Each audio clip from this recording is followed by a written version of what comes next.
Success story လေးလာ story မှာ YouTube video တွေကြည့်တယ်တင်တန်းနေရှောက်တတ်တယ်ပေါ့နော်6လလောက်ကြာပြီအခုထိကိုကဘာမှလက်တွေ့မလုပ်နိုင်သေးဘူးဖြစ်နေရဆိုရင်အဲ့ကလေးကိုစာတင်နေရဆိုပြီးတော့မှကိုစိတ်ကိုပေါ့နော်လှည့်စားနေတဲ့အတူတူပဲအဲ့တော့ကိုက effective ဖြစ်နေပေါ့နော်ကိုလေးလာနေတဲ့အရာကိုဆယ်စားပို့ပြန်အောင်ဘယ်လိုမျိုးလေးလာမလဲဆိုတော့ကိုကလက်တွေ့လုပ်ဖို့အရေးကြီးရပေါ့နော်ဥပမာအဖြစ်ဆိုရင်ကိုက English speaking လေးလာနေသူဆိုရင်ကိုက knowledge တွေပဲခေါင်းထဲထည့်နေလို့မရဘူးနော် input အနေနဲ့ကိုက knowledge တွေပဲထည့်လို့မရဘူးကိုက speaking အတွက်တနေ့ကိုအချိန်ဘယ်လောက်ပေးမှလဲဆိုတဲ့ဟာကိုပြန်ပြီးတော့မှ session အနေနဲ့ထည့်ပြီးတော့မှ practice လုပ်ကြမယ်ပေါ့နော်နောက်တစ်ခုကကျတော့ကိုကအခုခေတ်မှာပေါ့နော်ဘယ် subject ပဲလေးလာကိုလေးလာခြင်းတဲ့အကြောင်းအရာကိုတယောက်တည်းလေးလာနေရတာမဟုတ်တော့ဘူးနော်ကိုက AI ကိုသုံးလို့ရတယ် ChatGPT ပဲဖြစ်ဖြစ် Gemini ပဲဖြစ်ဖြစ်ကြိုက်တဲ့ AI သုံးလို့ရတယ်ပေါ့နော်အဓိကကိုကလေးလာနေတဲ့အကြောင်းအရာကိုမသိတော့ဆိုတနေရာထဲမှာမရက်သွားနဲ့အဲ့ဟာကိုချက်ချင်းသွားပြီးတော့မှမေးလို့ရတယ်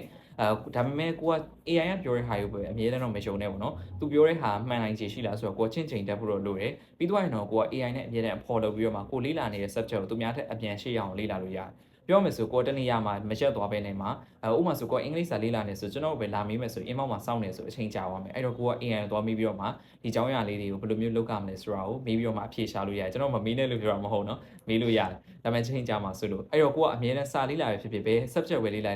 အဖော်ရှိသွားပြီပေါ့နော်တယောက်တည်းမဟုတ်ဘူးအဲ့လိုမျိုးစိတ်ထဲမှာလုံးဝမှတ်ထား English speaking practice လုပ်ချင်တယ်ဆိုလဲကျွန်တော် video တစ်ပုဒ်နဲ့ပြပြထားရှိတယ်ကိုက Gemini AI နဲ့ပေါ့နော်ဘယ်လိုမျိုး live တစ်ခါတည်း speaking practice လုပ်လို့ရတယ်အဲ့တော့ကိုကအမြဲတမ်းတယောက်တည်းမဟုတ်ဘူးကိုမှ AI အနေနဲ့အဖော်ရှိပြီးသားပေါ့နော်ဒီအချက်ကကျတော့အရင်အရေးကြီးတယ်အဲ့ဒါကျတော့ကိုလေးလာပြီးတော့အရာကိုအမြဲတမ်းကိုက note အတူလေးထုတ်ထားပါတော့ note ထုတ်ထားပြီးတော့ရင်ကိုဖြစ်နိုင်ရင်တခြားသူကိုပြန်သင်ပေးတာဖြစ်ဖြစ်ဒါမှမဟုတ်ရင်ကိုကဗီဒီယိုရိုက်ပြီးတော့မှအဲ့အကြောင်းအရာကိုပြန်ပြီးတော့တယောက်ကိုပြောပြနေသလိုမျိုးလို့အဲ့လိုမလုပ်ဘူးဆိုတော့ကိုက journaling ရေးတာဖြစ်ဖြစ်ဒါမှမဟုတ်ကိုယ့်ရဲ့ phone note ထဲမှာဖြစ်ဖြစ်အဲ့လို note တူလေးပေါ့နော်ပြောမယ်ဆိုကိုကပြန်ပြီးတော့မှ note လေးကိုကြည့်လိုက်တာနဲ့ပြန်ပြီး memorize လုပ်လို့ရမယ်ဟာ recall ပြန်ခေါ်လို့လွယ်မဲ့အကြောင်းအရာတစ်ခုဖြစ်နေရမယ်ပေါ့နော်အဲ့လိုမှပဲကိုက